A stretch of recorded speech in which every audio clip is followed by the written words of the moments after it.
Boa tarde a todos. Hoje eu vim falar com vocês sobre impostos. Sobre impostos, alvarás, licenciamentos, taxas, cobranças, multas, tarifas e tributos. Sobre todos esses nomes que, no fim, significam a mesma coisa: tirar dinheiro daqueles que produzem, empreendedores e trabalhadores, e dar para aqueles que controlam o Estado, políticos e burocratas. Nós trabalhamos até o mês de maio, só para pagar impostos. Essa é uma imagem verdadeira, mas é imprecisa, porque parece que tem um começo e um fim para o pagamento de impostos. Outra imagem muito conhecida é do leão do imposto de renda, que também passa a mesma impressão. Mas vocês que conhecem tão bem o Brasil, sabem que aqui os impostos não têm fim.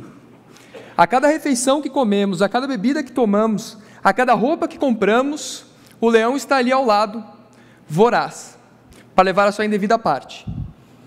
Pensamos num dia qualquer, como hoje, por exemplo. Vocês acordaram, tomaram café da manhã. Cada mordida do pão, 1/5 ficou com o leão. Da gasolina do carro, cada tanque, meio tanque ficou com o leão. E assim por diante, até chegar na cachaça da caipirinha de hoje à noite, que a cada dose, 80% vai para o leão. Isso gera revolta em muitos, mas ainda não foi o suficiente para encher as ruas de protesto. Felizmente, todos aqui presentes sabem que se 1/5 de pão é levado, amanhã outro pão vai estar ali na mesa. Mas e aqueles que não têm? Aqueles que não têm são os que mais pagam, porque 52% dos impostos pagos no Brasil estão na faixa de quem ganha até 3 salários mínimos. Um trabalhador formalizado nas regras CLT, que ganha um salário hoje de R$ 954, paga 348 dentre deduções salariais e imposto sobre consumo, ou seja, sobra R$ 600 para viver. Segundo o Diese, em São Paulo, uma cesta básica esse ano era aproximadamente R$ 450. Então sobra R$ 150 para esse trabalhador se alimentar, além da Bolsa Família, além da cesta básica, água, bebida, enfim, moradia, luz, saneamento, enfim, para viver. Depois dizem que o brasileiro não poupa. É lógico que ele não poupa. Com um peso desse nas costas, faltando dinheiro até para o básico, como pensar além do dia de amanhã? Não se iludam.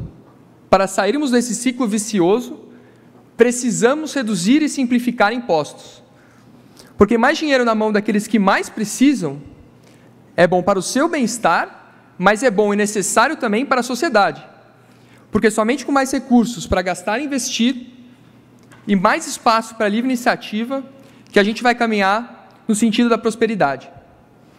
Com essas palavras, eu gostaria de chamar aqui ao terceiro e último painel os palestrantes: Flávio Augusto, fundador da WhatsApp, proprietário do Orlando City Soccer Club; Dr. Alberto Saraiva, médico, empreendedor, presidente do grupo Habib's e Ragazzo; e Aaron Brook, filósofo e diretor executivo do Ayn Rand Institute; e Felipe Moura Brasil para mediar o painel. Obrigado.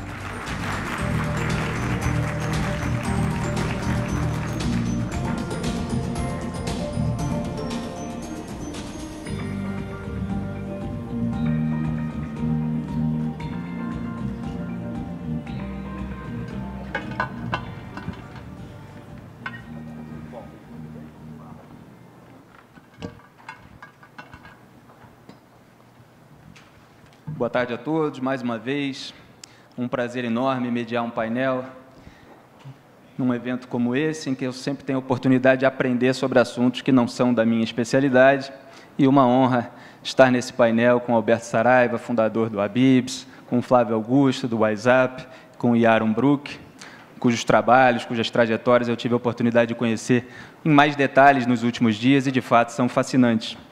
Queria chamar o Flávio Augusto para dar a sua palestra de introdução, para a gente começar, por favor.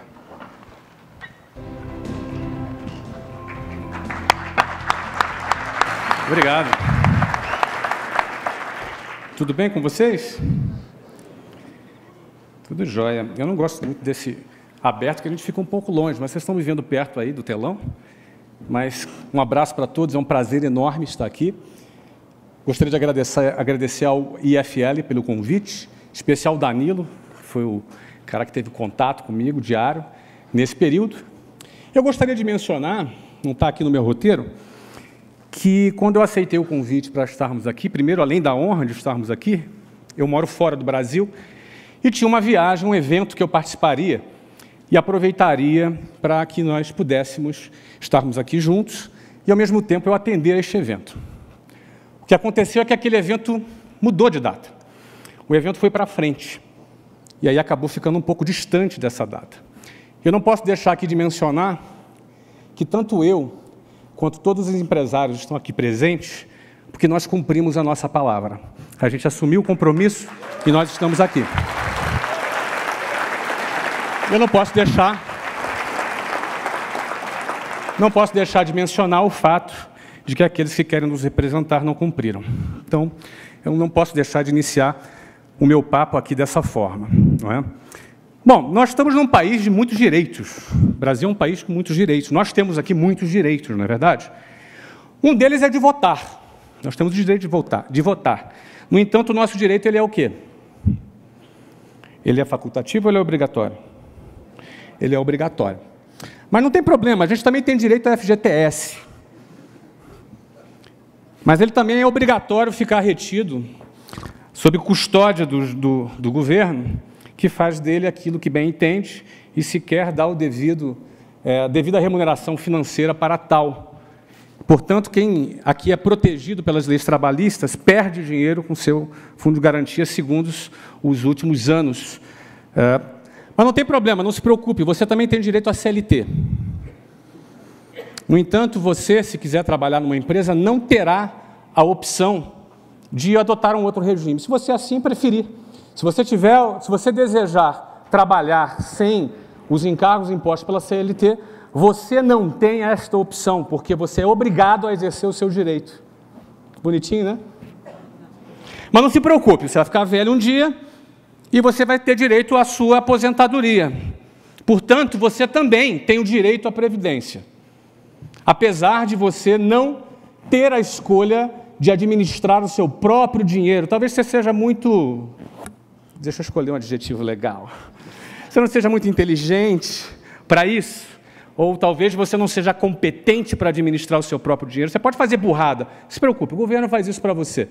A Previdência Social, ela está aí para nós incompetentes que não temos como cuidar da nossa grana. A gente é capaz de ganhar o dinheiro, mas de cuidar dele nós não somos. Portanto, por isso eu digo, o Brasil é o país de muitos direitos. E não é por acaso que, segundo os rankings de liberdade econômica, e todos os anos eles são divulgados por diversos institutos, o Brasil sempre figura entre as últimas posições no ranking de liberdade. Um ranking que mede a facilidade para se realizar negócios no Brasil.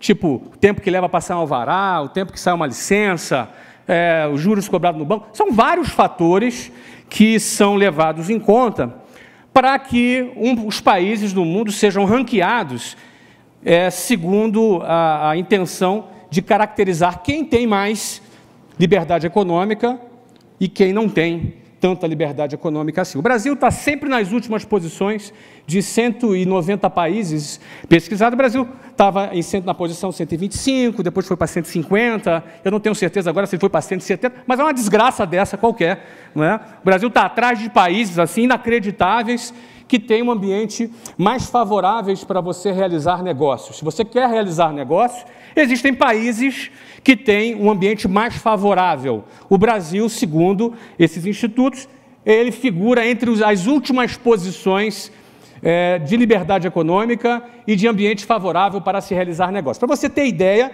há mais liberdade econômica, segundo essas listas, na China do que no Brasil. Não é? Talvez por conta do Partido Comunista que dirige, não é? Que toma conta lá da China por esses anos todos, mas tem mais liberdade do que aqui nós temos no Brasil. E aí o que acontece? A consequência desse ambiente que não é favorável, se a gente começar a analisar o que acontece com as empresas Não é? Primeiro, o cara, para decidir abrir uma empresa, ele tem que ser muito corajoso, não é verdade? Ele tem que remar contra a maré, ele tem que, às vezes, ir contra conselhos de pessoas de parentes que, às vezes, querem bem, não querem que o seu filho se meta numa roubada, não é? E aí, o que acontece? Ele vai empreender, já é um desafio, ele tem que vencer os peer pressures, né? Ele tem que vencer as pressões dos amigos, as pressões familiares, para poder chegar à conclusão que ele quer abrir o seu próprio negócio. Ele vai ser taxado de louco, vai ser taxado de maluco, ou seja, não é muito fácil, não é para amador. Quem quer empreender, ele já começa tendo que vencer desafio a partir do momento que ele toma essa decisão. Agora, a taxa de mortalidade no Brasil, segundo o IBGE, há até 5 anos, 60% das empresas quebram, ou seja, 6 a cada 10 empresas que abrem não completam o seu 5º ano de aniversário. Elas fecham as suas portas. Certamente vão deixar empreendedores, empresários endividados, vão deixar funcionários sem receber os seus salários e os seus direitos trabalhistas, vão deixar fornecedores sem receber seus pagamentos, porque elas quebram, elas fecham as suas portas. Agora, o que eu quero chamar a atenção de vocês aqui é o seguinte, eu fui dar uma analisada, que esse é o ponto que eu gostaria de introduzir aqui, e eu estou só sem cronômetro, né? Aquele cronômetro não está funcionando. Eu vou ter que controlar aqui, então, no meu celular. Mas vamos lá, você me dá um toque quando for o tempo, tá bom? Senão eu falo aqui o resto do evento todo, não tem problema. Saraiva não deixa, né? Mas então, eu fui pesquisar o seguinte, como é que essa história acontece nos outros países? Eu não quero me alongar, o tempo é bem curtinho para eu fazer essa apresentação, mas eu fui nos Estados Unidos, onde eu moro há 9 anos. Eu tenho também negócios nos Estados Unidos e moro lá nos Estados Unidos há 9 anos e fui verificar qual é a taxa de mortalidade das empresas nos primeiros 5 anos. Eu tomei um pouquinho de susto, porque o Brasil são 60%, nos Estados Unidos é 50%. Realmente é menos do que o Brasil, mas será que esses 10% representa a diferença abissal da economia, da burocracia, das condições que o mercado americano apresenta para os seus empreendedores em relação ao Brasil? Será que se compara 3,5% ou 4% de taxa de juros anuais para você abrir um negócio e pegar um empréstimo pessoal nos Estados Unidos? Eu abri com 12% ao mês no meu cheque especial, quando eu abri meu primeiro negócio. Não é? Ou seja, é óbvio que a diferença entre as condições oferecidas nos Estados Unidos, existe uma diferença abissal em relação ao Brasil. No entanto, quando você vai para a taxa de mortalidade para as empresas nos Estados Unidos, no Brasil é 60% e lá é 50%. Talvez, intuitivamente, se eu não tivesse dito aqui o número, talvez você dissesse 20%, 15%. Mas eu fui para a Inglaterra, que também é um país com alto índice de liberdade, mais do que os Estados Unidos, inclusive, e a taxa de mortalidade na Inglaterra, no Reino Unido, é de 55%. Você começa a perceber que o resultado das empresas nos primeiros 5 anos no Brasil não é tão diferente dos Estados Unidos e não é tão diferente da Inglaterra. O que isso significa? Que está bom, então, do jeito que está, não precisa melhorar? Pelo contrário. Um ambiente de liberdade, sem dúvida alguma, tem que melhorar. Obviamente, se eu for só falar disso aqui, a gente vai se estender por muito tempo. Muita coisa tem que mudar. As coisas estão, ao contrário, estão de cabeça para baixo. Mas o que eu quero falar aqui, em vez de falar de fatores externos, eu quero falar aqui de fatores internos. Porque esses fatores internos, sim, são os que determinam alguém ser bem-sucedido no seu próprio negócio, seja no Brasil ou seja nos Estados Unidos. Porque lá no Brasil tem gente fracassando. E aqui no Brasil tem gente vencendo. A gente vai ouvir aqui o Saraiva, aqui, ele vai arrebentar aqui, ele vai ver... Presta atenção na quantidade de lojas que ele abriu nos últimos 12 meses. Porque aqui no Brasil tem gente vencendo. Lá na Noruega tem gente fechando empresa, tem gente fracassando. Então existem outros fatores que não os externos, que é óbvio que nós temos que trabalhar por esses fatores externos, mas, no entanto, fatores internos que eu quero me concentrar em apenas um deles por conta do tempo. Eu quero falar sobre o espírito livre. O espírito livre é algo que está dentro do empreendedor. É um sentimento indomável de quem não quer se curvar a não ser livre. É aquele que não quer ficar com a liberdade apenas na teoria, apenas no escopo acadêmico, que é muito importante, mas que, no entanto, sem esse espírito livre, ele não vai passar de um teórico que não coloca a liberdade em prática. O espírito livre, ele é um sentimento indomável de alguém que não quer, por exemplo, eu dou aqui alguns exemplos para você, é um cara que declara, por exemplo, a sua independência do Estado. Ele não quer depender do Estado. Sempre que a gente fala de alguém que depende do Estado, o cara sempre fala assim, o cara vai pensar na Bolsa Família. Ele vai pensar lá num coitado que não tem, às vezes, nem o que comer e que recebe uma ajuda, que aquilo ali, às vezes, é a salvação da vida dele. Mas quando eu falo de dependência do Estado, eu falo aquela que, muitas vezes, os empresários ficam na dependência do Estado. Fica naquela dependência nociva do Estado e que, obviamente, favorece a corrupção. E isso não preciso dar exemplos, porque os noticiários já se encarregaram de fazer isso ao longo dos últimos meses. Mas eu quero falar um tipo aqui de dependência do Estado, que é aquela dependência legal, que muitas pessoas insistem em defender determinadas teses. No Brasil, entre aspas, no Brasil, se você não fizer negócio com o Estado, você está perdido. Para você dar certo num negócio no Brasil, você tem que fazer negócio com o Estado. Então, a gente precisa estar perto dos políticos para fazer negócio com o Estado. Eu não acredito nisso. Eu sou absolutamente contra esse tipo de mentalidade. Penso que essa mentalidade não é imbuída de espírito livre. Ela não é imbuída de espírito livre, porque mais do que o ambiente econômico, o teu espírito livre vai te tornar livre de fato. Vai de fato te tornar livre, inclusive da dependência do Estado. Eu vou dar alguns exemplos. Não acho que é o certo. Aliás, eu sou um pouco exagerado, um pouco disso. Mas na minha empresa aqui no Brasil é proibido fazer negócio com o governo. Nós nunca fizemos negócio com o governo, na minha empresa. É proibido. E obrigado pelas palmas. Mas você vê, é algo que as pessoas batem palma, mas isso é normal, concorda comigo? Só que assim, eu sou exagerado. Eu sou exagerado. Mas, Flávio, por que você não faz? Você é uma empresa de educação no Brasil, você tem 10 mil funcionários, 420 escolas espalhadas no Brasil, nós abrimos 40 escolas nos últimos 12 meses. Por que você não faz negócio com o governo? Porque eu não quero estar perto, não quero correr sequer o risco. Para mim não vale a pena. Eu não quero.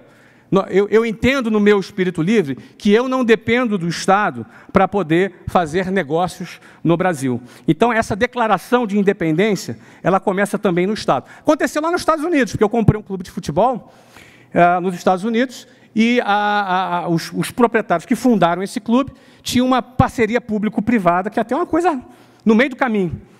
Na primeira oportunidade, nós cancelamos... Estou vendo ali. Nós cancelamos e nós devolvemos o dinheiro público. Não é? E por aí vai. Eu quero também, só finalizar, eu vou cortar aqui alguns pontos, mas um ponto é do cenário econômico. Como crescer num cenário econômico adverso? Sempre nós vamos ter crises, sempre a gente vai ter problemas econômicos. O empresário tem que ser criativo. Presta bem atenção no que o Saraiva vai dizer. A palestra dele hoje no almoço foi fantástica. O empresário tem que ser criativo. E, sendo criativo, se desvencilhando, se libertando, inclusive, da condição externa econômica, ele vai ser criativo e vai arrumar um jeito de fazer negócio. Obrigado pela paciência, tá? Um abraço. Obrigado, Flávio.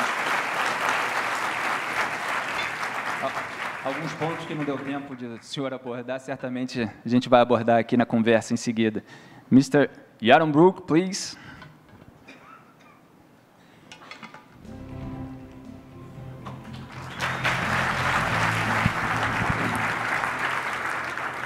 Thank you. It's a real pleasure and an honor to be here and to be back in Brazil. Thank you for having me. Muito You know, obrigado we talk por about me receberem aqui. entrepreneurs Nós falamos sobre as something like empreendedores it's como nice to have. algo que é legal Entrepreneurship ter. is something O we add empreendedorismo on. é algo que nós Brazil needs adicionamos. to have better O Brasil policies to precisa ter have melhor entrepreneurs. políticas para ajudar os empreendedores. But entrepreneurs are what Mas make os empreendedores life possible. são as pessoas que fazem com que a vida seja possível.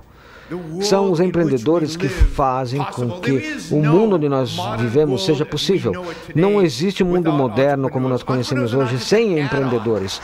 Eles não são algo que você adiciona aqui e ali. Eles são o essencial. Sem pessoas como Peter Thiel ou como meus colegas que estão no palco aqui hoje, nós ainda estamos há 200 anos atrás com uma expectativa de vida de 39 anos. 39 19, muitos de vocês já estariam mortos. Eu, com certeza, estaria. E os membros da EFL, vocês estariam próximos da morte nesse momento. É difícil imaginar isso. Difícil imaginar como era a vida há 300 anos atrás, antes dos empreendedores lançarem a Revolução Industrial sobre nós.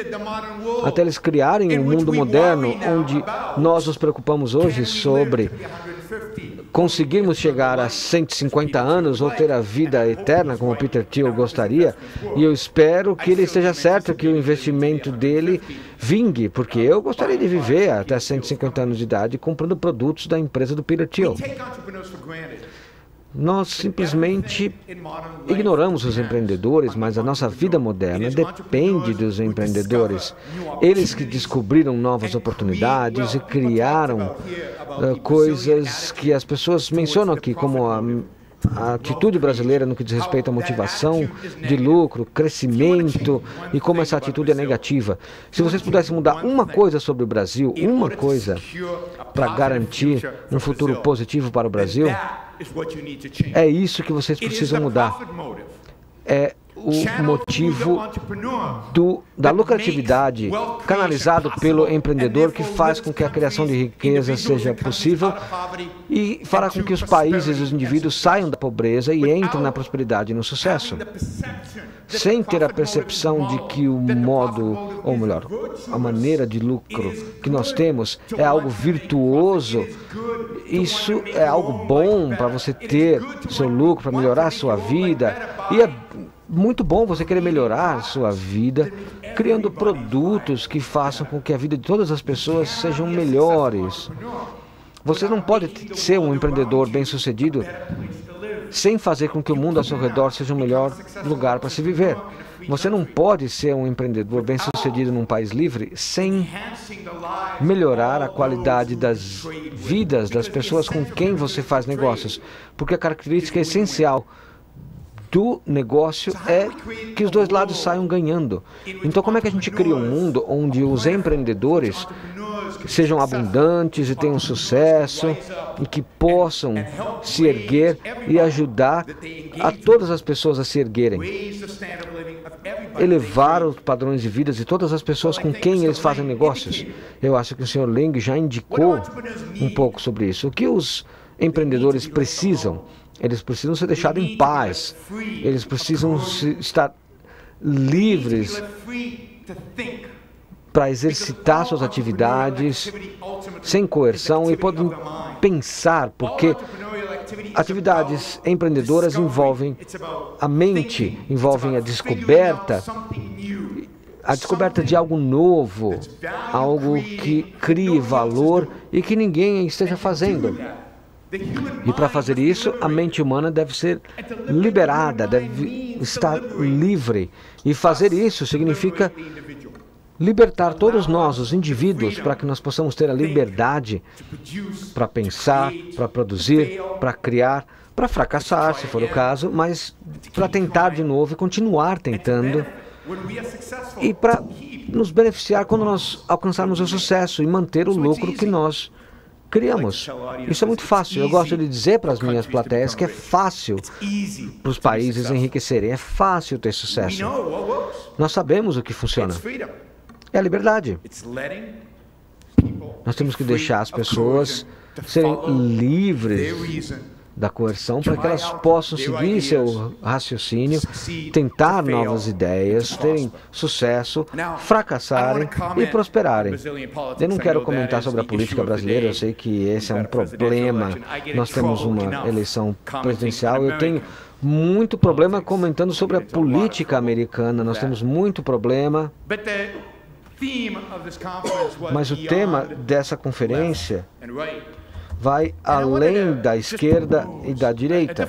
E eu queria só propor uma maneira diferente de se pensar na política, porque eu acho que nós precisamos pensar além da esquerda e da direita. A questão fundamental na política não é se você é de esquerda ou de direita. A questão fundamental é onde nós nos definimos na questão de qual é a unidade mais importante na sociedade. Então, o grande desafio é o coletivismo versus o individualismo. E essa é a questão fundamental de todos os momentos sobre coletivismo e individualismo. Então, vivemos um mundo hoje em dia que talvez tenha sido sempre dessa forma, mas hoje nós deixamos a direita e a esquerda declarar sua lealdade ao coletivismo. Tem que ser isso. Isso é essencial. Isso tem que acontecer. A direita e a esquerda juntos para o coletivismo. Mas se vivemos em liberdade, nós não acreditamos em coletivismo. Isso é uma implicação do indivíduo para o grupo. Você vai dizer que é a nação, o Estado, a raça, qualquer que seja o grupo. Então, tem anti-liberal, anti-liberdade, anti-empreendedorismo, anti qualquer coisa que nós nos apoiamos ali. Então, temos um novo aspecto político. Então, aqueles que trabalham para o coletivismo, para o individualismo. Então, se valorizarmos a prosperidade e valorizarmos a liberdade e valorizarmos o empreendedorismo, porque nós queremos ver os empreendedores lutarem, então nós vamos ter que rejeitar tudo aquilo que tem a ver com coletivismo e temos que lutar juntos para o individualismo. Muitíssimo obrigado. Obrigado, Mr. Bru. Do Abips, por favor, com a palavra. Boa tarde, pessoal. Boa tarde. Quem aqui é empreendedor, mas que ainda não conseguiu o seu sonho, o seu objetivo? Levanta a mão. Que bom! Que bom! Eu vou tentar trazer aqui um exemplo de empreendedorismo. Não é lá grande coisa, mas quem sabe pode inspirar essas pessoas para que realizem os seus sonhos. E a primeira coisa que eu quero dizer aqui é que o empreendedor precisa ter uma vontade de vencer, de criar, de inovar, de buscar novos caminhos, de encontrar soluções. Esse é o espírito, né?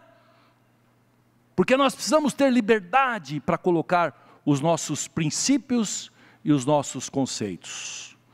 Mas, no Brasil, a coisa se complica um pouco. Porque nós somos dependentes dos nossos governantes. Anos 80, dá uma olhada.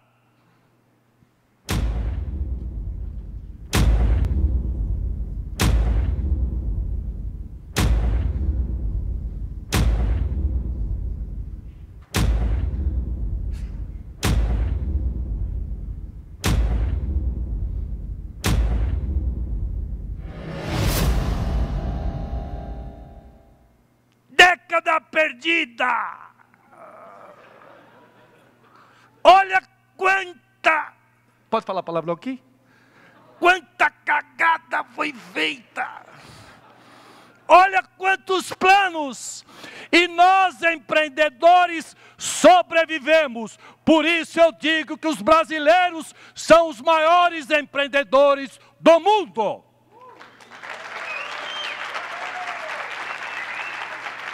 Porque nós não temos somente criatividade. Temos saco grande.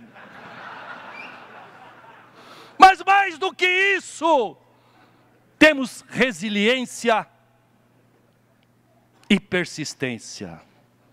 Levamos pancada. Problema toda hora. E resistimos. Foi dito aqui que no ranking da liberdade econômica, nós somos número 153. Atrás da Etiópia, Congo, Gana. Estamos pertinho de Cuba, Venezuela e Coreia do Norte. essa falta de liberdade vai atrapalhar aqueles que levantaram a mão. Mas eu vou trazer um exemplo, e quem sabe depois daqui você cria um ânimo e vence. Vamos a alguns exemplos dessa falta de liberdade. Foi dito aqui. Tem banqueiro aqui? Levanta a mão, por favor. Teve o meu amigo otimista, o Credit Suisse. Eu pensei comigo, onde será que ele está morando?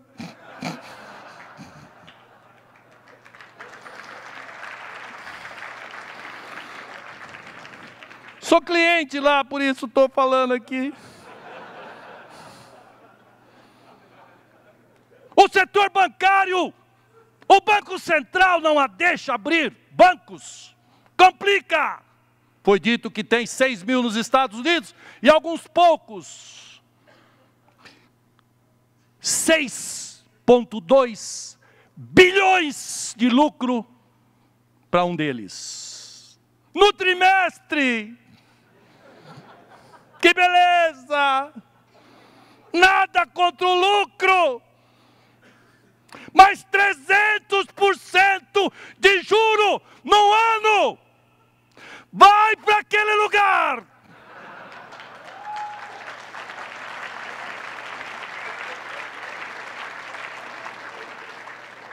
Que sonho que é esse discurso para a esquerda? 300% que desgraçam a vida de muitos brasileiros. No setor de transporte, a Agência Nacional de Transporte Terrestre impede o surgimento de empresas de ônibus e elas não podem competir entre si. E aí surge o rei do ônibus no Rio de Janeiro. E acaba de confessar 20 milhões de propinas mensais. 240 milhões. Ausência de liberdade econômica. Eu vou trazer aqui o grande problema que nós temos. Os economistas falaram, e eu não entendi porra nenhuma.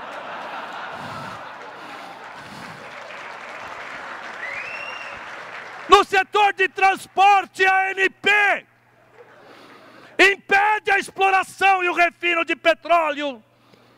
Greve dos caminhoneiros. Fudeu todo o Brasil.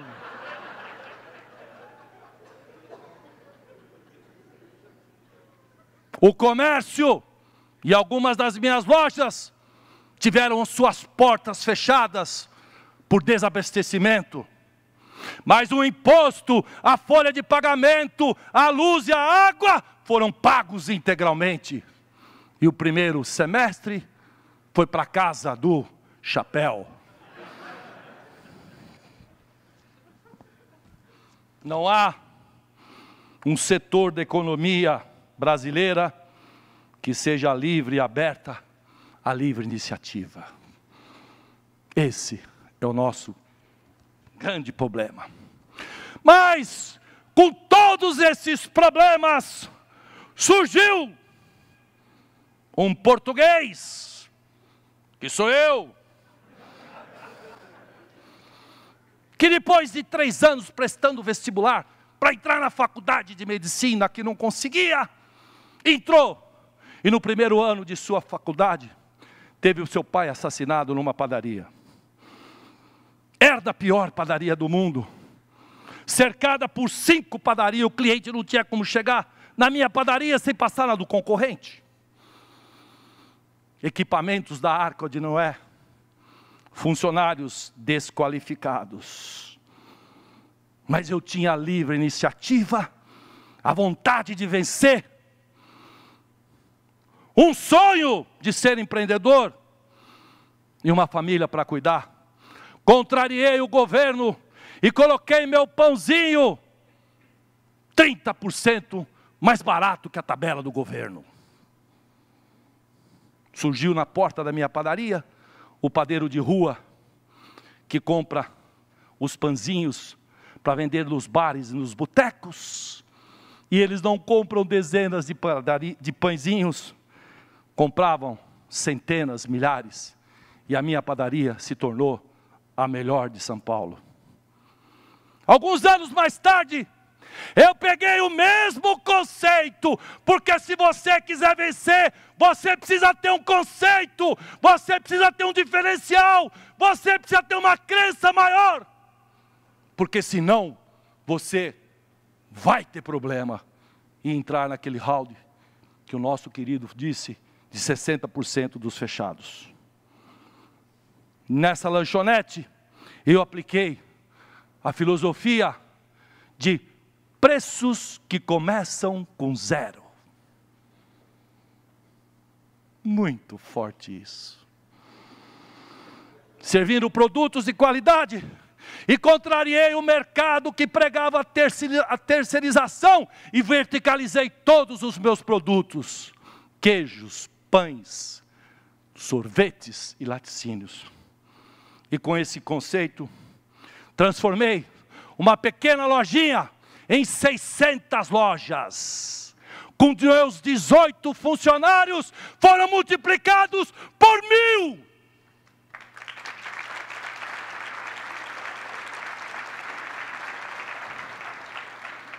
Nossa marca se tornou conhecida por 98% dos brasileiros. E nas nossas lojas passam 200 milhões de clientes anos e nos transformamos na maior rede de fast food árabe do mundo. Do mundo. Cadê as palmas?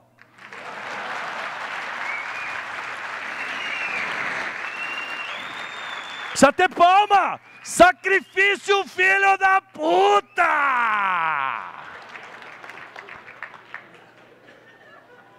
Mas, depois disso tudo,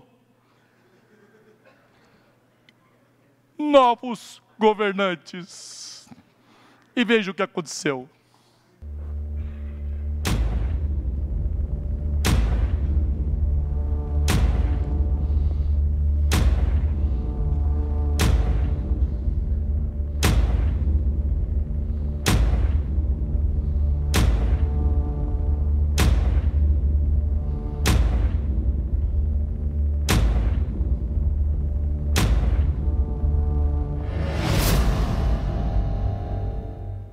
Tem tudo para dar errado. Mas se nós formos empreendedores, ousados, criativos, crentes naquilo que a gente faz, sonhadores, e jamais desistir, seja a dificuldade que houver. E foi o que fiz. E nessa época surgiu em que havia alguns políticos estavam dividindo o Brasil em classes sociais, em denominações, para que pudessem fazer o seu sucesso. E aí surge uma nova rede que eu crio, o Ragazzo, com um novo produto. E dá uma olhada como é que eu resolvi um dos problemas. Senhor presidente, por um Brasil sem divisões, entre coxinhas e mortadelas, meu voto é sim! Pela união do vermelho com o verde e amarelo, eu voto sim! Eu voto sim pela nova coxinha de mortadela do Ragazzo! Finalmente, coxinha e mortadela juntos. O sabor que vai unir o Brasil. No Ragazzo.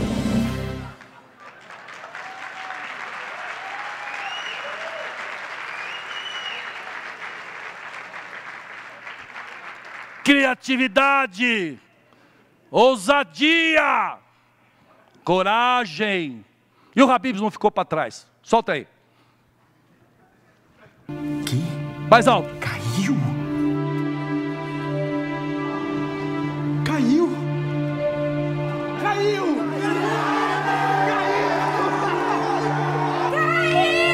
Caiu! Caiu!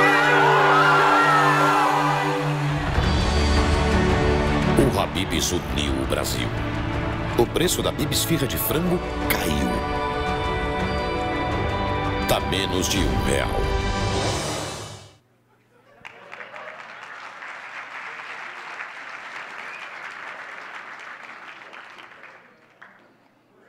Tem que ter culhão, porque isso passou no Jornal Nacional no dia da queda.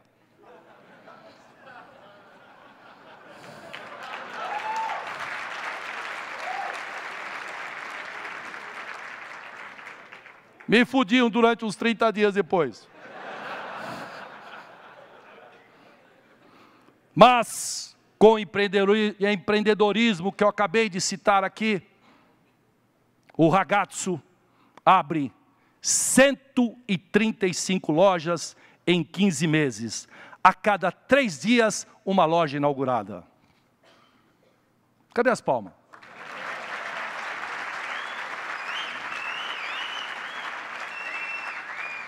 Não é que vai ser, já foi.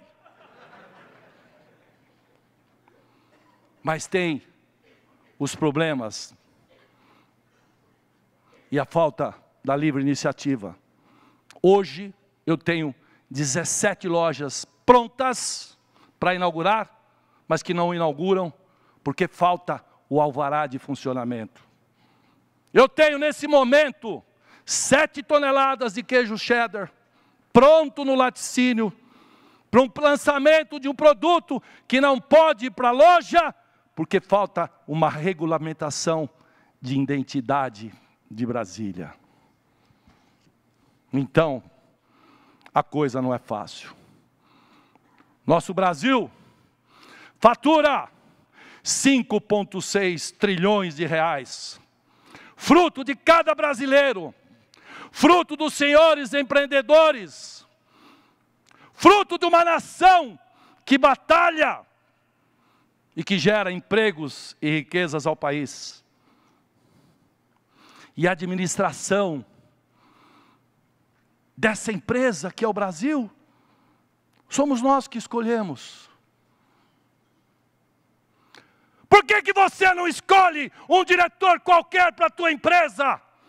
Por que que você contrata uma empresa para escolhê-lo? Por que que você faz 10 entrevistas para colocar ela na sua empresa? E quando você vai lá na urna, você vai indeciso e não sabe quem vai escolher.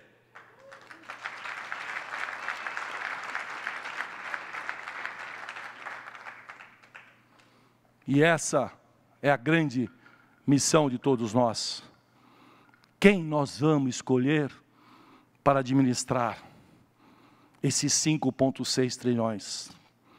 Deputados, senadores, alguns jovens ali fazendo assim com a mão. Pois é! O poder tem que ser para os jovens, porque o jovem tem a força, o jovem tem ideal, o jovem tem idealismo, o jovem não é corrupto aí. Levanta aí todos os jovens que são candidatos para a gente bater uma salva de palmas para vocês. Vamos aplaudir.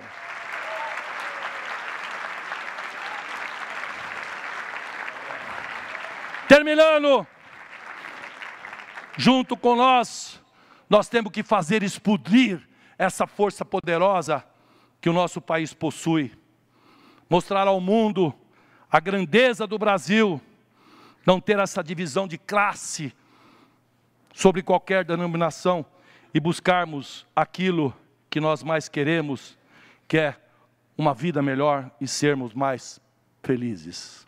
Viva o empreendedorismo! Viva o Brasil!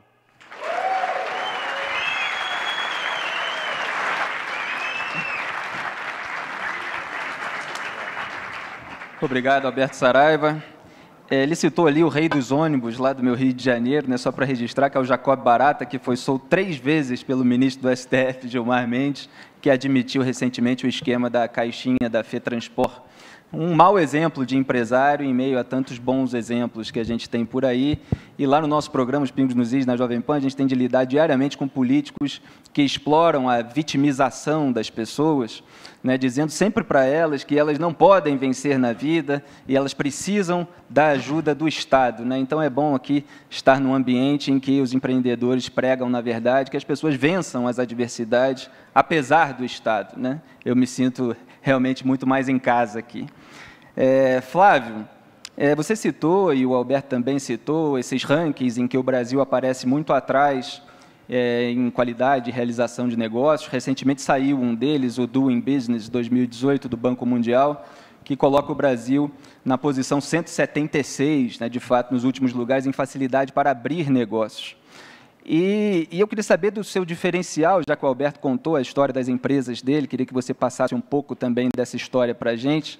Na hora de abrir negócio, eu sei que você prega o trabalho duro, metas, sonhos, objetivos, e a coragem de assumir o risco, mas também todo empreendedor precisa ter um faro, né? Precisa captar uma onda, para usar uma palavra que você usou ali quando a gente estava conversando sobre o time de futebol dos Estados Unidos, que o senhor comprou. E lá nos Estados Unidos teve a Copa do Mundo de 1994, né, que já abriu bastante o mercado, e vai ter a de 2016, então, quer dizer, tem um mercado, 2026, perdão, tem um mercado em expansão, e quando o senhor criou também aqui o Wise Up, eu lembro do senhor dizer, quando fez uma escola na Avenida Paulista, que ali era um lugar de pessoas interessadas em aprender o idioma por motivos profissionais e tal. Então, tem a questão da ideia de captar um mercado, um nicho e explorar isso, né? Bom, eu sempre procuro dizer que um empreendedor ele é observador e questionador. Ele não simplesmente segue o fluxo normal sem questionar. Do contrário, ele simplesmente seguiria a tendência natural que grande parte da população segue. Ele é um cara questionador, ele tende a ser rebelde. Eu fui expulso 2 vezes, né, da escola, né, aos 5 anos e aos 16 anos. Então, ele questiona, ele não simplesmente segue padrões. E, ao questionar, ele vai observar. Ele vai observar deficiências. E, nessas deficiências, sempre estarão presentes muitas oportunidades. Ou seja, em cada deficiência, em cada problema. Então, no meu caso do inglês, conforme você se referiu, eu arrumei um emprego de uma escola de inglês, completamente por acaso, e trabalhei por 4 anos vendendo o curso de inglês nesse emprego. E foi onde eu aprendi a vender, foi onde me despertou para vendas, ou seja, para a área do empreendedorismo. E, a partir de um determinado momento, já conhecendo um pouco mais, eu era bem jovem, eu entrei aos 19 e aos 23 anos de idade, e eu cheguei à conclusão que eu poderia abrir meu próprio negócio. Eu já ganhava um dinheiro já razoável como funcionário dessa empresa, eu já era diretor comercial dessa empresa, mas eu, apesar de ter um salário confortável, quis abrir o meu próprio negócio, porque eu enxerguei uma oportunidade. Qual era a oportunidade? Década de 90, as empresas internacionais estavam vindo para o Brasil, quebra do monopólio de telecomunicações, quebra do monopólio de petróleo. O que eu comecei a perceber? Que as grandes empresas estavam comprando as empresas brasileiras. Várias empresas de telecom vieram para o Brasil, e da noite para o dia, também com a internet, o avanço da internet, a globalização, o inglês deixava o status de interessante e recomendável para fundamental. As empresas de petróleo e telecomunicações começaram a exigir o inglês como um requisito para as pessoas ocuparem as principais vagas. Isso seria uma tendência para as outras empresas que o Brasil estava abrindo no mercado, mais empresas internacionais chegariam, e o inglês passou a se tornar um requisito. E aí eu comecei a pensar que as escolas de inglês, na época, elas eram muito voltadas para crianças e adolescentes, e eu comecei a pensar naquele cara de 25 a 35 anos, 45 anos, que está no mercado, e que, da noite para o dia, vai ter um gringo sendo chefe dele, e como é que ele vai fazer para poder se virar? Ele não poderia entrar numa escola para criança e ficar 10 anos estudando. Então, não existia esse problema. Então, nós criamos uma escola de inglês para adultos. Nós não inventamos escola de inglês. Nós simplesmente enxergamos um problema no mercado, enxergamos que existia uma deficiência, e foi aí que a gente atuou. A Wise Up, ela foi criada como uma escola de inglês para adultos. Eu não tinha grana, foi do meu cheque especial, conforme eu já mencionei, não é? Mas o que deu início a um processo é você questionar, você desenvolveu uma visão. E depois da visão, você tem que ter coragem para botar o assunto em prática. Se eu for replicar lá no Orlando City, como é que eu comprei um clube de futebol, é a mesma coisa, uma visão, mercado americano, os números, etc. E seja qual for o negócio, o padrão é observar e questionar para você identificar um problema que pode representar uma oportunidade. Certo, obrigado, Flávio. Mr. Brook, o senhor, numa das suas aulas que eu assisti no YouTube, aqui agora o senhor, na verdade, abordou um tema que foi abordado em outros painéis hoje, sobre a vilanização do empreendedor, a demonização do empresário, o ódio ao lucro. E o senhor dá um exemplo, numa dessas aulas que eu assisti, em que o senhor faz uma pergunta: por que a caridade do Bill Gates na África, por exemplo, é nobre, mas a Microsoft, que foi criada pelo interesse próprio e desenvolvida a partir disso, não? Não é uma contradição? E o que o senhor faz para desconstruir essas ideias? Wow, you ask a deep question. Você fez uma pergunta bem profunda agora, hein? Essa é uma das perguntas mais importantes. A Microsoft mudou o mundo. Bill Gates facilitou a vida de bilhões de pessoas e melhorou a vida dessas pessoas. A Microsoft mudou a vida de mais pessoas do que qualquer outro indivíduo na história do mundo. Como eu disse, o empreendedorismo e os empreendedores estão no negócio de transformar a vida das pessoas e melhorar a vida das pessoas todo santo dia. Quanto crédito ético e moral eles recebem por isso? Zero. Na verdade, eles são criticados. Como é que eles podem ganhar dinheiro ao mesmo tempo? Eu estou aprendendo com você agora, tá? Como que eles ousam?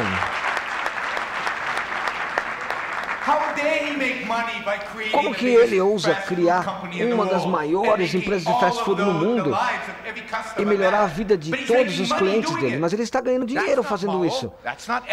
Isso não é moral, isso não é ético, é assim que nos falam, né? E ainda assim, deixa eu baixar a bola um pouquinho, tá? Só um pouquinho não, ele ganha muito dinheiro. Então ele ganha um pouquinho de cada salgadinho que ele vende, mas quando você soma tudo, já viu. Ele deveria ter orgulho de ganhar tanto dinheiro. O fato de que você ganha tanto dinheiro significa que você mudou a vida de muitas pessoas, que você criou muita riqueza e que você transformou o mundo num lugar melhor por muito, não por pouquinho. Então você ganha um pouquinho de dinheiro, tudo beleza. Quando você ganha muito dinheiro, pô, maravilha, hein? E aí vocês têm que reparar que o Bill Gates, que tinha mudado o mundo por completo, ele acabou sendo um vilão. As pessoas não gostam muito dele, mas daí ele começou uma fundação e ele deixa a Microsoft. Deus me livre eu ganhar dinheiro. E aí ele vai e começa a dar dinheiro para as pessoas. E não só dar dinheiro aonde ele mora, que é em Seattle. Você pode fazer bastante filantropia em Seattle. Não. Ele foi para a África para fazer a filantropia dele. Ele foi o mais longe possível da empresa dele. Aí ele é um cara bonzinho. Ele ainda não é fantástico, ele não é uma Madre Teresa. Por quê?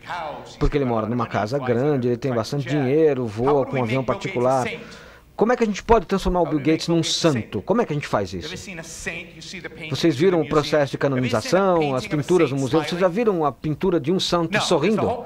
Não, porque o ponto de ser um santo, o ponto de viver de acordo com um código moral, de ser uma pessoa boa, você tem que sofrer. A maneira de transformar o Bill Gates num santo é fazer ele sofrer. Então, doa a sua casa, vai morar numa barraca, e se você puder sangrar um pouquinho, aí a gente até agradece um pouco. Aí você é uma pessoa boa. Essa é a moralidade na qual nós vivemos. Construa algo, tenha sucesso, transforme a sua vida em algo melhor, faça com que o mundo seja melhor. Isso não é interessante. Dê dinheiro para as pessoas, se você tem. Se sacrifice, tudo bem. Sofra, tudo bem. Não, o Bill Gates melhorou o mundo. E o mundo é 1 milhão de vezes melhor do que a Madre Teresa. Ele tem que ser o santo, não ela.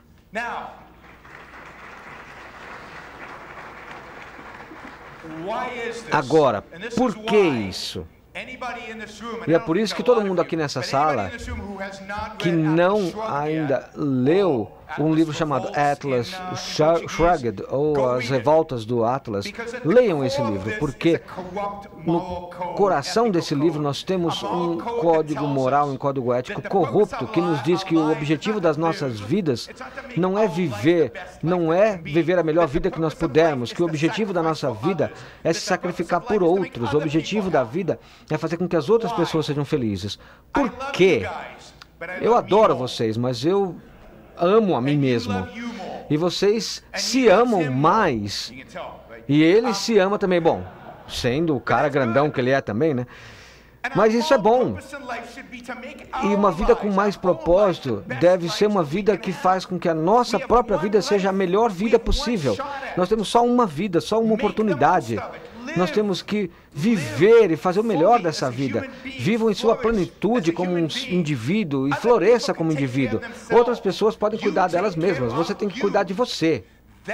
Então, esse é um código moral de liberdade, esse é o código moral de responsabilidade, esse é o código moral de empreendedorismo, esse é o código moral para o nosso futuro, para a prosperidade, para o sucesso e para a riqueza. Então tome conta de você mesmo, faça com que a sua vida, a sua felicidade, o seu florescer aconteça. Faça com que você mesmo seja mais responsável por você mesmo. Então você não vai conseguir crédito moral ajudando outros, você tem que ajudar a si mesmo. Então você vai ser um empreendedor, mas faça dinheiro e não se desculpe por isso. Então você não está roubando, você não está mentindo.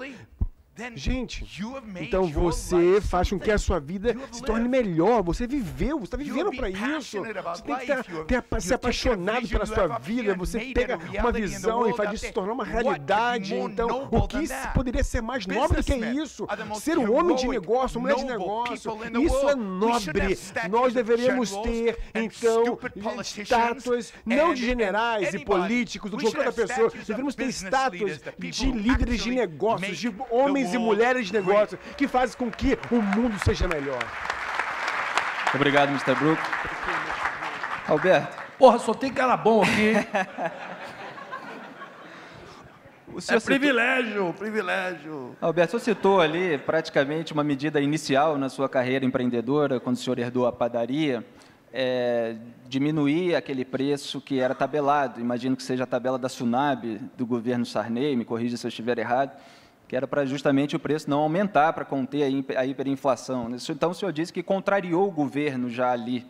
E aí o senhor mostrou 2 vídeos que mostram períodos de crise, né, da década de 80 e agora, que teria todas as chances para dar errado o negócio, mas, no entanto, o seu negócio prosperou e outras pessoas que podem estar pensando em empreender agora podem prosperar também por meio dos seus negócios.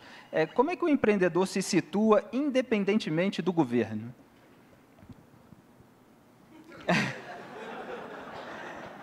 Apesar de todas se virando. Na empresa nós não falamos de política, a gente só fala de qualidade, de resultado e de lucratividade, né? Na verdade, a maior lição que cada um de nós aprende é no momento de dificuldade. Infelizmente, a minha foi uma tragédia, né? Levei meu pai às 16 horas para trabalhar na padaria, peguei o Opala velho dele para ir dar uma volta, paquerar. Quando eu voltei às 23 horas, ele estava morto, estendido no chão, né? Tranquei a faculdade e fui cuidar da padaria.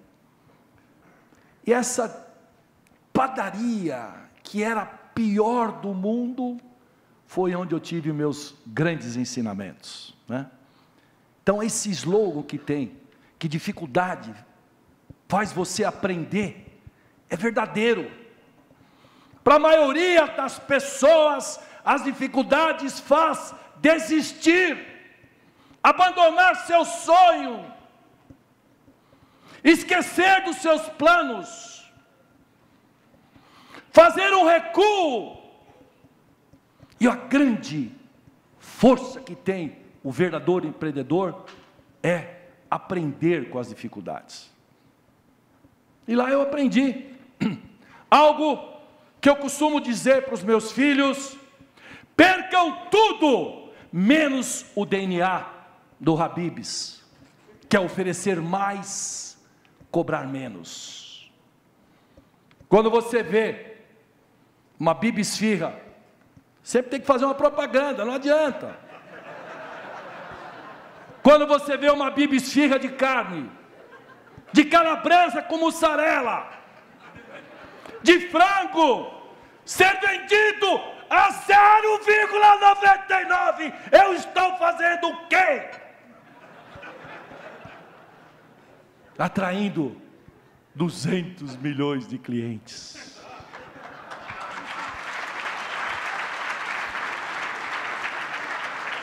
Essas empresas têm um DNA. Faz 200 anos que eu estou segurando o preço de 0,99. Economia de escala funcionando. O queijo somos nós que produzimos. Eu controlo o início, o meio, o fim. A carne são 400 toneladas de carne. A equação fecha. Funciona. Então, nós temos que descobrir um diferencial para a nossa empresa. Seja ele de qualidade, seja ele de preço. E essa, talvez, seja a grande de lição. Não vai vender nada a 0,99, porque vocês vão me fuder, certo? Essa fica a lição aí, Cada empresa tem a sua característica. Mas essa coisa da garra, da vontade, da maneira que ele fala, da maneira que ele conduz, com essa convicção, com essa força. Você imagina eu falando disso aí, desse jeito, para os meus funcionários? Vira um batalhão de pessoas que querem vencer, não só pela empresa, mas pelas suas vidas pessoais. Nós temos, e eu me orgulho disso, uma função social, 8,50 do Mac dá para comprar 9 esfirra, 8,90.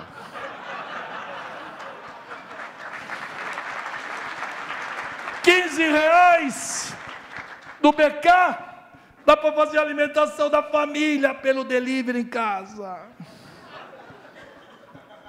E é essa força, esses guerreiros que estão comigo.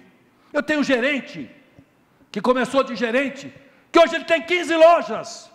Eu tenho um garçom, que tem 12 lojas.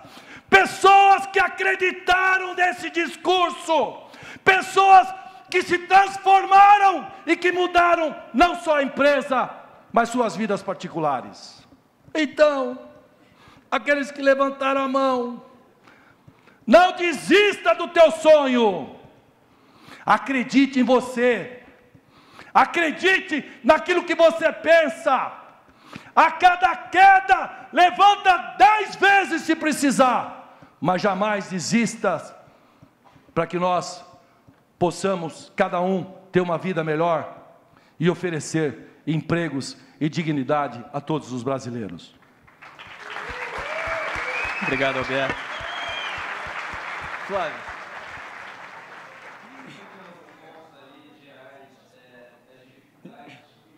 Acaba acarretando para se empreender no Brasil. Se eu conseguiria lembrar assim de cabeça os pontos que mais atrapalharam os seus negócios, e já pensando, porque estamos com um tempo curto, nas perspectivas para o próximo governo, o que poderia ser feito para melhorar nesse sentido? Bom, antes de falar, eu não posso deixar de dizer aqui que não é possível você estar aqui ouvindo esse fone de ouvido com ele falando inglês. Entendeu?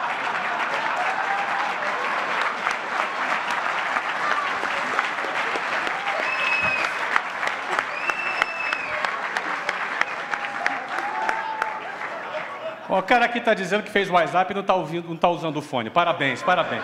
Mas voltando à pergunta aqui. Everything is fine, that's good. Vamos lançar esse desafio.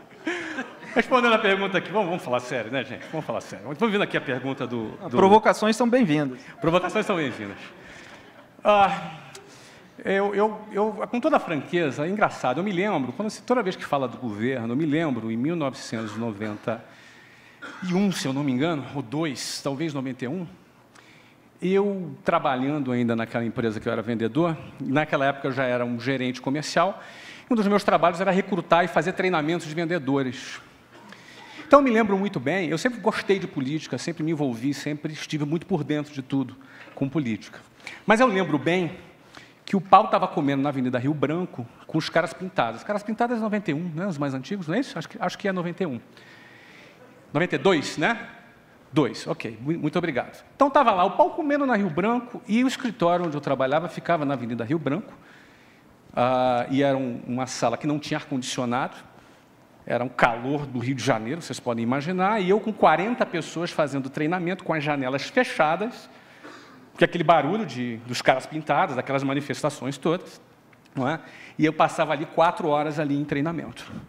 Eu acho que essa figura ilustra um pouco como eu enxergo negócios versus a política. Com todo respeito, mas essa é uma expressão interna que eu costumo usar, eu procuro falar com o meu time que a gente tem que trabalhar e vencer, isso inclusive os meus franqueados, coincidência ou não, muitos dos meus franqueados foram caras que começaram do zero comigo, que hoje, numa rede com mais de 400 franquias, a gente tem funcionários que hoje têm 20 franquias, 15 franquias, 10 franquias, e a história se repete, quando a gente escuta aqui histórias de sucesso, por quê? Porque o sucesso de um arrasta sucesso de dezenas e sucesso de centenas, e quando ainda, pelas redes sociais, a gente ainda não tem a oportunidade de compartilhar esse sucesso e inspirar e motivar outras pessoas. Aliás, a tecnologia nos dá essa possibilidade hoje. Mas o que eu procuro orientar e o que eu procuro viver é que, independentemente de qualquer sujeito, eu uso outra palavra, né, mas eu não vou usar aqui, qualquer sujeito que esteja em Brasília, a minha vida não pode depender desse sujeito. Seja quem for. É óbvio que, estando ligado, a gente tem que exercer nosso direito do voto com soberania, porque a gente tem a possibilidade, de fato, de melhorar o ambiente. Mas eu escolhi não depender do ambiente. Não é que eu sou alheio ao ambiente, mas eu decidi não escolher, não depender desse ambiente. Então, eu diria para você que, ao longo, desde 1992 para cá, eu não passei as crises da década de 80, como o Saraiva passou, não é? Mas eu peguei um finalzinho daquela hiperinflação quando eu era vendedor. De lá para cá, foram dezenas de planos. E a nossa postura sempre foi criar nossas estratégias, desenvolver nossas ideias e produtos e estratégias, sem se acomodar, independentemente do cenário. Porque eu abri 40 lojas nos últimos 12 meses, ele abriu 130 lojas nos últimos 15 meses. Em que Brasil nós estamos vivendo? Nós estamos vivendo uma crise, tem crise. A crise não é uma imaginação. A crise financeira não é uma ficção. Existe uma instabilidade no país, isso não é um delírio nosso ou da mídia, não é? Essa entidade, a mídia. Não, negativo. A crise, ela de fato existe, mas por que se abre 40 lojas ou 130 lojas no meio, em plena crise? Não é? Particularmente, eu vendi a WhatsApp em 2013 e recomprei no final de 2015 e assumi em 2016. Eu recomprei a WhatsApp com dólar a 4,15. Agora bateu 4,12. Não é? Ou seja, quando muita gente sai do Brasil, eu estava voltando comprando uma empresa com 8 mil funcionários na ocasião.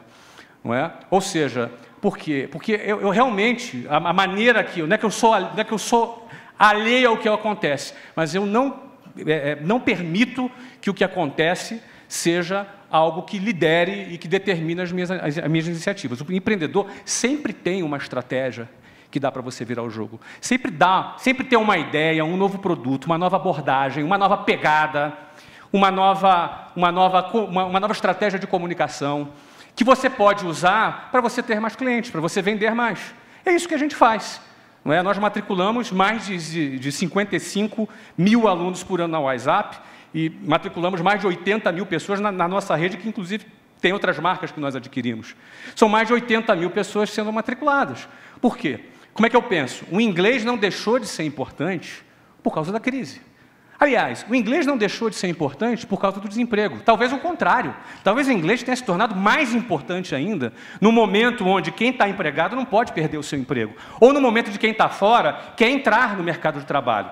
Não existe uma estratégia que seja fixa. Não existe uma estratégia que funcionou hoje e vai funcionar amanhã. A mudança é constante e acontece a todo momento. Empresário que se acomoda, ele vai acabar sendo atropelado pelas variáveis, às vezes políticas, às vezes econômicas. Então, a postura que eu tenho é de, apesar dessas situações todas, a gente sempre está criando alguma coisa para vender mais. E aí são os números, cara. Se eu vendi X no ano passado, eu tenho que vender X mais Y esse ano. E aí é trabalhar. É assim que a gente faz. Obrigado, Flávio. Obrigado. Mr. Brook, o senhor diz também, numa de suas aulas, que nós que acreditamos e defendemos o livre mercado... O senhor está ouvindo? Nós que acreditamos e defendemos o livre mercado, nós vencemos o debate econômico décadas atrás, com Mises, Hayek, e, no entanto, evidentemente que mostraram que o capitalismo funciona, que os negócios geram riqueza, que os empreendedores realizam, e, no entanto, ainda prevalece essa cultura da qual estávamos falando, de que o empresário é visto como ganancioso, o lucro como ganância.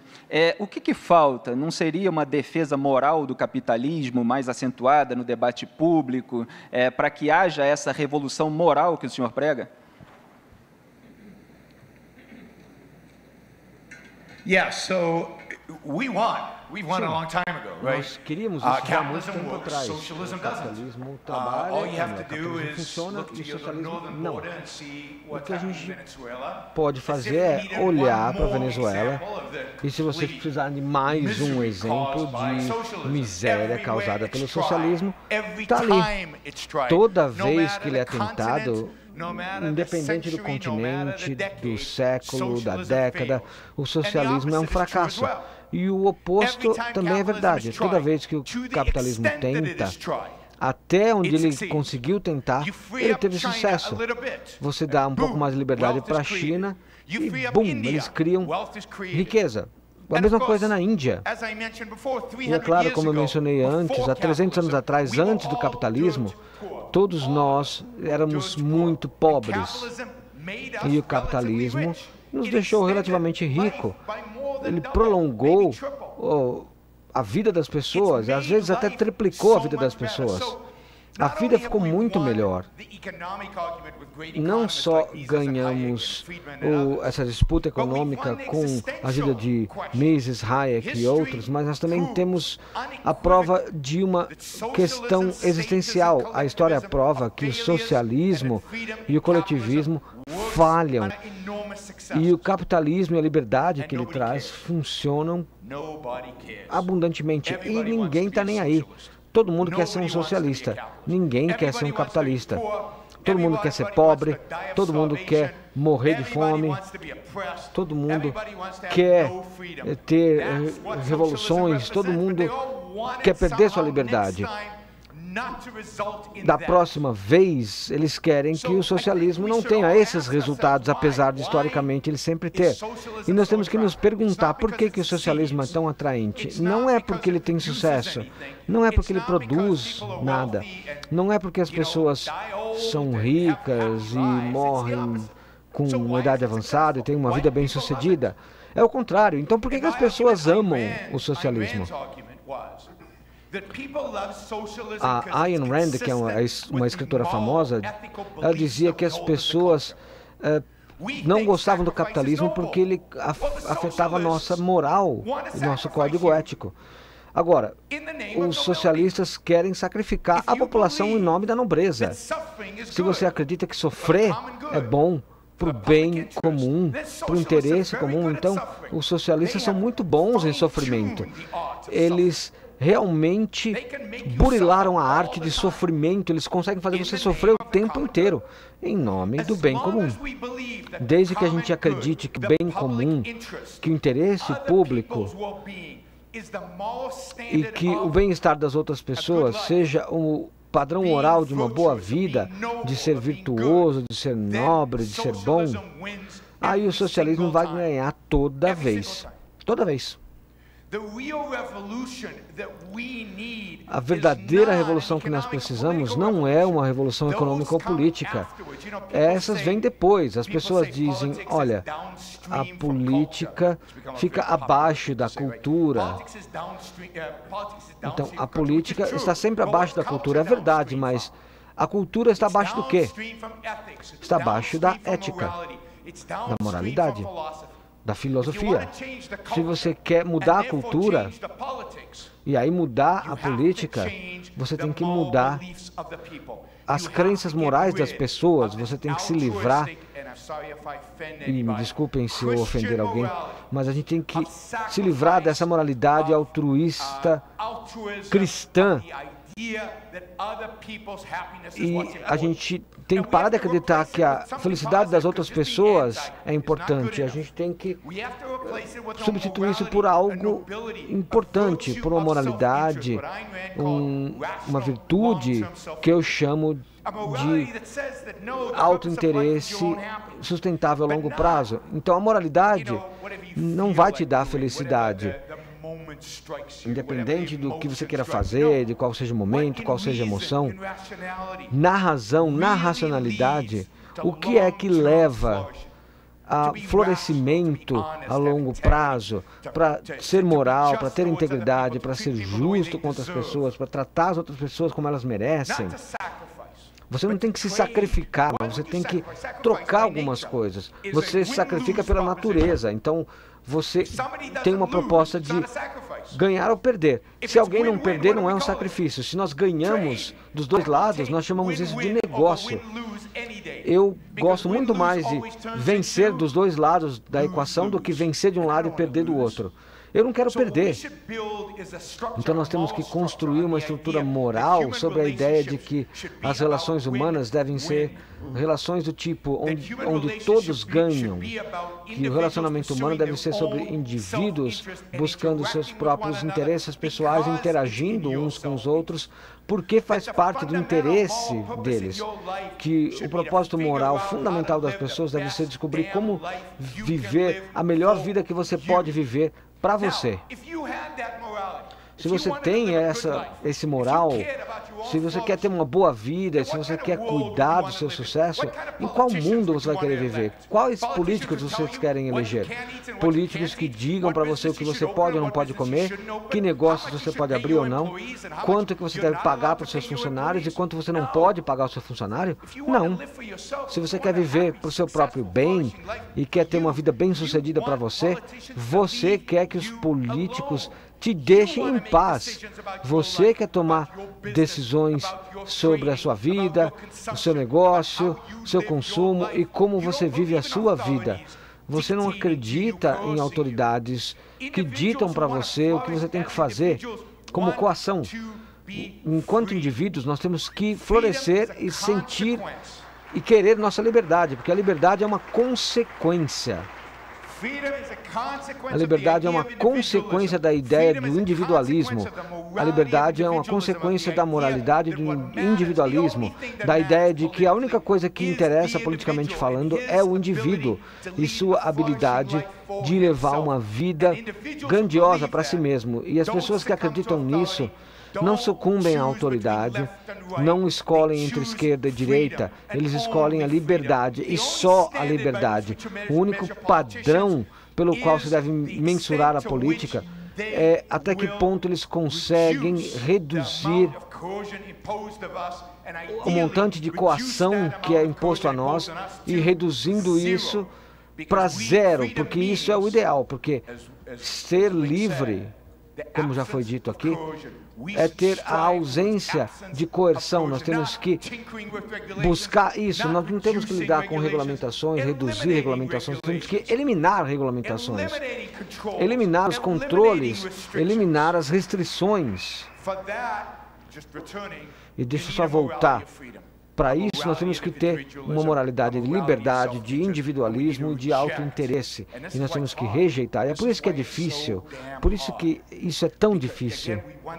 Porque, mais uma vez, nós queremos economia, história e tudo, mas o que faz com que isso seja difícil é que nós temos que rejeitar um código moral que já foi instituído entre nós por mais de 2000 anos e está enraizado nas nossas almas. Nós temos que pegar isso e colocar na lixeira da história e assumir algo novo, algo melhor, algo que seja consistente com o capitalismo e com a liberdade. Eu estou aqui ansioso para perguntar para o Alberto qual seria o plano de governo dele para os empresários e empreendedores, se fosse assessor econômico de algum candidato, mas só queria pedir para o Flávio, porque o Flávio morou na Venezuela durante um tempo antes da ditadura do Hugo Chávez, do Nicolás Maduro. Eu só queria, se você puder fazer um complemento do que disse o Yaron a respeito dos regimes socialistas, pela sua experiência. Então, eu morei em 1993 na Venezuela, era uma ocasião em que o Hugo Chávez estava preso. Houve uma tentativa de golpe armado em Caracas e isso resultou na sua prisão. E foi na época que eu trabalhava na Escola de Inglês no Brasil e eu fui transferido para abrir uma filial dessa empresa lá na cidade de Valência, na Venezuela. E assim, a minha experiência na Venezuela, eu morei lá quase 8 meses e era um país excepcional, um país fantástico, um país muito melhor do que o Brasil naquela ocasião, até porque o Brasil estava muito difícil, o Brasil tinha uma inflação de mais de 80% ao mês, e lá não, lá era um país super rico, um mercado super desenvolvido, pleno emprego, era difícil contratar pessoas, porque era pleno emprego, as pessoas ganhavam bem, viajavam para Miami constantemente, era muito pertinho, e uma passagem custava $120, a pessoa ia para Miami, ia para os Estados Unidos, ou seja, era um país super desenvolvido. Então, essa foi a minha experiência lá na Venezuela, e dizer qual foi a experiência do projeto chavista na Venezuela é uma redundância, é só a gente olhar os fatos, é só a gente pensar em Roraima, o que acontece lá hoje, não é? Tem repercussões aqui no nosso país, é só a gente pensar e ver que eles não têm o que comer. Mas não é, às vezes até tem algum dinheiro, mas não tem o que comprar. Não tem onde comprar. Sem dúvida alguma, não dá para... É indiscutível os efeitos nefastos que ocorreram ali na Venezuela. O intervencionismo estatal também. O intervencionismo estatal, exatamente. Alberto, o que poderia melhorar no próximo governo? O que o senhor sugeriria? Eu acho o seguinte, a gente sabe, né, e os economistas sabem, o que precisa melhorar no governo. Ficamos ali discutindo, 3 economistas, né, falando sempre a mesma coisa. Numa empresa, você olha 2 coisas. Você olha o faturamento e você olha a despesa, né? E a lucratividade é o resultado disso. Faturamento, buscar vender mais e tal, e controle e redução de despesa. Essa coisa que é a coisa mais simples do mundo, nossos governantes não têm, né? Porque eles só olham o faturamento, e o faturamento não é com eficiência, é com aumento de impostos, da carga tributária. Por isso que nós temos essa situação. E as despesas eles não olham, ou se olham, fazem que não olham, né? E aí a gente fica numa situação, porra, todo mundo aqui, né? Olha a luz, olha a água, olha os impostos, olha CMV, né? Quanto custa, quanto vende, qual é os índices de lucratividade, ticket médio, né? E você olha as despesas, como fazer para ter resultado? Infelizmente, nosso país não tem, né? Então, se eu fosse dizer aqui o que precisa ser feito, é o que todo mundo diz e fala, né? Reforma tributária, reforma fiscal. E por que não faz, né? Tem esse problema. Eu preferia dizer que o que nós precisamos de mais importante é ter uma mente que decifre a mentira. Porque esse é o grande problema do nosso país. A mentira, ela vive por todos os lados. A mentira, você pode falar ela de muitas formas. Você pode florear ela. Você pode contar ela com sentimento. Você pode fazer uma pessoa chorar contando uma mentira muito bem contada, e essa é a principal característica que levou o Brasil à bancarrota. Eu vi agora, pouco tempo atrás, na televisão, um candidato falando do seu plano futuro, e a minha esposa falou: nossa, estou adorando esse cara. Eu falei: para, esse é um dos maiores corruptos que o Brasil tem. Por quê? Por causa da mentira, né? Nós vivemos num país em que os nossos políticos possuem a arma mais poderosa capaz de destruir tudo, que é mentira. Então nós, da população, eu queria falar um segundo item que foi dito aqui.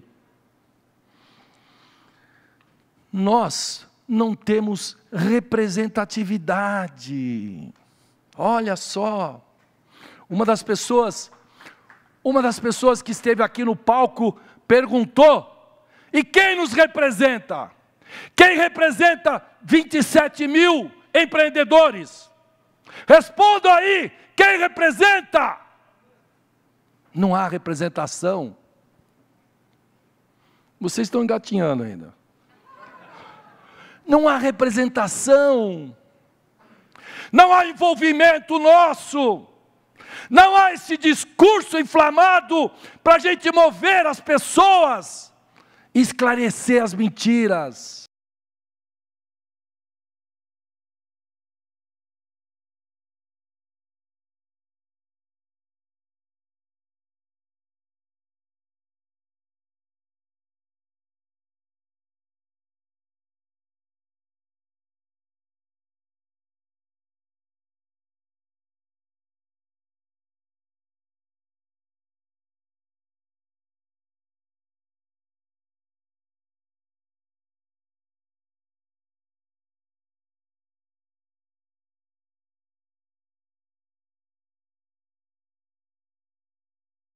Mentindo para nós, e a grande maioria da população pode acreditar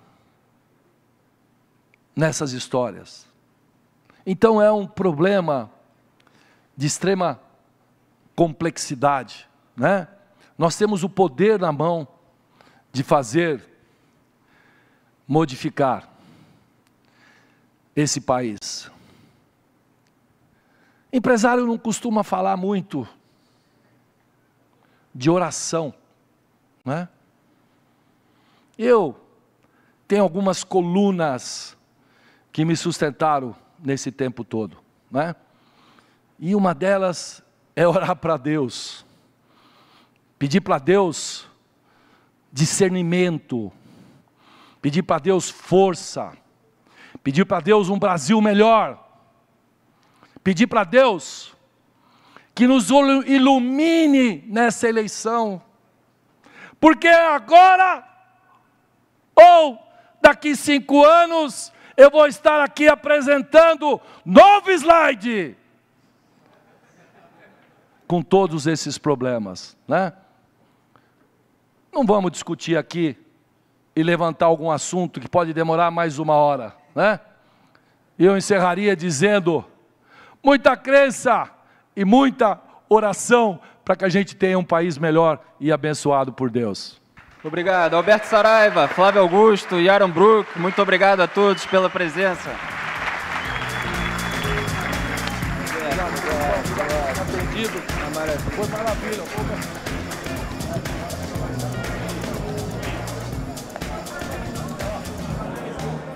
Pessoal, só mais um instante, eu gostaria de, para o encerramento, chamar aqui a diretora do Fórum Liberdade e Democracia, Bruna Bonner. Muito obrigado pela presença de todos.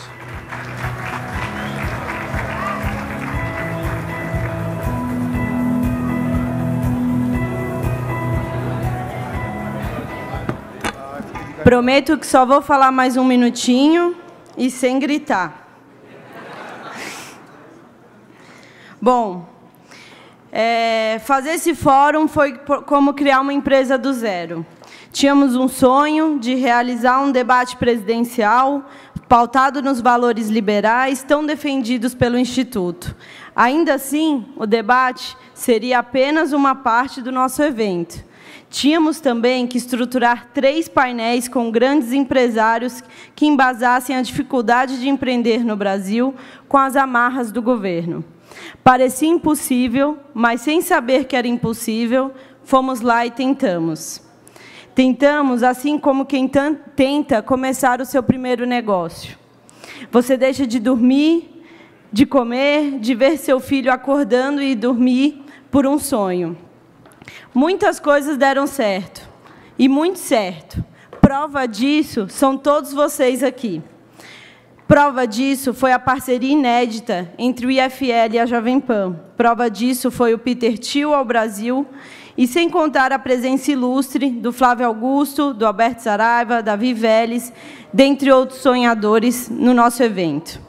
Outros pontos não deram tão certo, e para esses pontos não importa de quem é a culpa. O bom líder deve assumi-la, levantar e acertar para a próxima vez. E é disso que se trata o ato de empreender.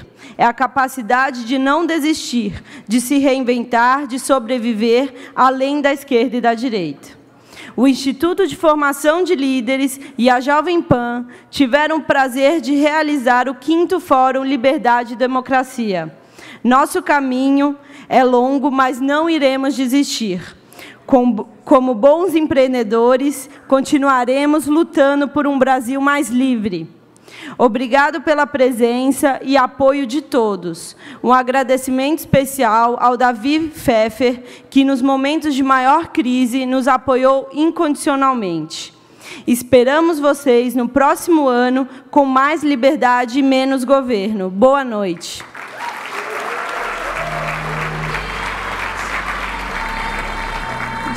Chamo todo mundo que fez parte do evento para tirar uma foto aqui no palco. Obrigada.